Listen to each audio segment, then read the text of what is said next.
ଦେବାଶିଷ ସାମନ୍ତରାୟ ବିଜୁ ଜନତା ଦଳର ଜଣେ ଭଲ ନେତା। ଆଜି ନ ତିର୍ତ୍ତୋଲରୁ ଜିତିଛନ୍ତି, ଆପଣଙ୍କର ବାରବାଟୀ କଟକରୁ ଜିତିଛନ୍ତି, ରାଜ୍ୟସଭା ଏମ୍ପି କରିଛନ୍ତି। କିନ୍ତୁ ତାଙ୍କୁ ବିଜେଡି ରାଜନୀତିରୁ ହଟେଇବା ପାଇଁ ମଧ୍ୟ ଚକ୍ରାନ୍ତ ହେଇଛି। ଆପଣ ମାନେ ଜାଣିଥିବେ ଦେବାଶିଷ ସାମନ୍ତରାୟ ହେଉଛନ୍ତି ନବୀନ ବାବୁଙ୍କର ଗ୍ଲାସମେଟ୍।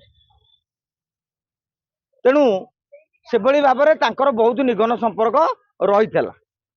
ସେ जो अभियोग आनी विके पांड्यान ना मु विजु जनता दल नेता किसी पचरा पचरी करुली अभियोगटी संपूर्ण सत्य।